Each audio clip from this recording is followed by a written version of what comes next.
What's going on, everyone? Diogo Tadini here for The Weekend Filmmaker. Today the topic is, what's the best way to learn filmmaking?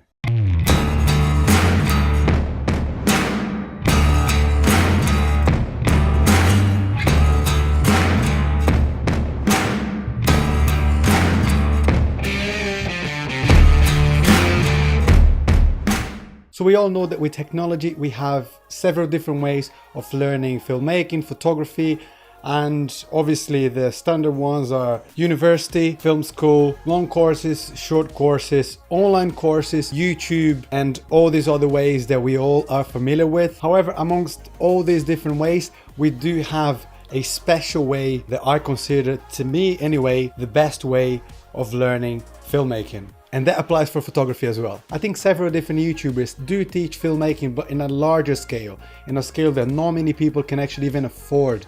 Because in the end of the day, filmmaking nowadays is a lot cheaper, but still quite expensive if you do follow certain kind of standards for the industry. So if you look at bigger channels, one thing that you always notice is their gear is insanely expensive, and obviously they get sponsored by other companies, which is there's definitely nothing wrong with that, but it's somewhat kind of impossible for young filmmakers just coming out of school or even in high school, for example, to afford even the sort of gear that these YouTubers currently have. So let's talk small. Let's talk about something that I think that is more affordable to people, and this is hand to hand the best way for me to learn filmmaking. So first things first, let's assume that you have a camera. I'm just showing you, I showed this before, is a point and shoot Canon G7X, the first version. It was not expensive when I first bought. I bought out of YouTube, and it was fairly cheap as well.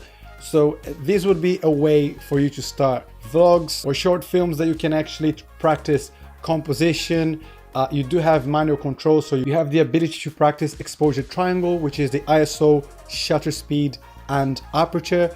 So here you do have these controls. So it's quite interesting that a small camera like this can actually give you the option to just learn the basics of photography and videography. And on top of that, with most point and shoot cameras, you have no options of connecting a microphone. So that's when your phone comes in really handy. You can record audio directly from your phone. For example, if you have a dialogue, you can perhaps buy a mount. I have a small tripod, but you can buy really cheap mounts that you can actually place your phone close to your subject, so to your actor, and then you can record the audio, and then in post you can sync. You can make sure that you have a nice audio for that dialogue. If you don't have a camera yet, but you have your phone, as I mentioned in the past, phones are great for practicing. I do own an iPhone, pretty old, but I do have an iPhone. If you do have an Android, I'm pretty sure there are some apps as well for that. However, if you do have an iPhone, there's a really good app which is called, I think it's called Filmic. One second. It's called Filmic Pro.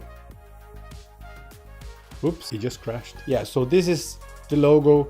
It's paid, I don't know if I paid £5, £10 or $10. I can't remember what it is, but it does give you the options to control the camera on your iPhone manually. So let me see if it opens, because it's been crashing on me. I don't know why, but it might be because my phone is quite old. So it's just crashing on me. It's not opening, I guess because my iPhone is quite old and perhaps it does not support anymore.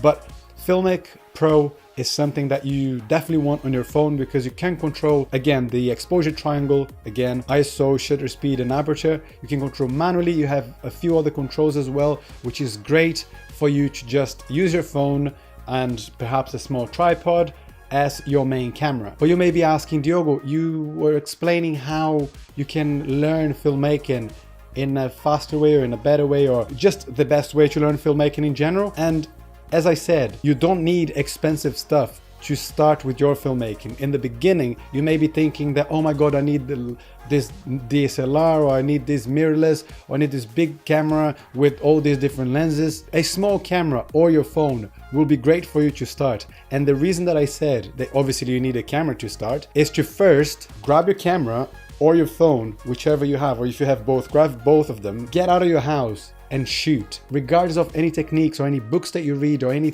films that you have seen, the best way of learning is by practicing. Practicing won't make your film perfect. As we all know, perfection doesn't exist. However, it will help you improve how much you know. And I think the best lesson for you to get out of the train is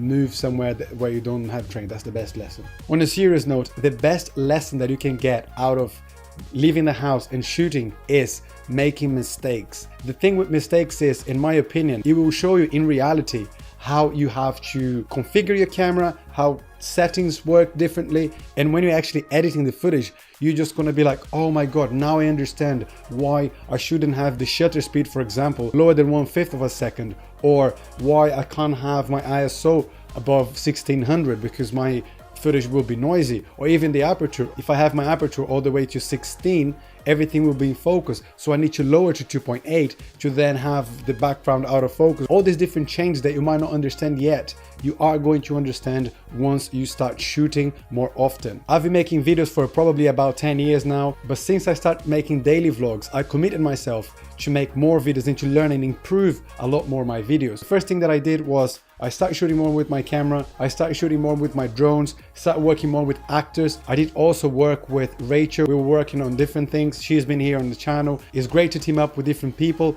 but in the end of the day, it depends on you to grab your camera, leave your house, and get creative. I hope this was somehow inspiring for you, because I think that you need to find that inspiration, as I mentioned before, within. The inspiration is nothing but you. By watching videos on YouTube will definitely help you to learn the techniques, but actually to put in practice, it depends on you. You have to grab your camera, leave the house, and get as creative as possible. And that's it for today's video, guys. I hope you guys enjoyed. If you did, don't forget to click on the thumbs up, subscribe to the channel, and I'll see you tomorrow for another daily video.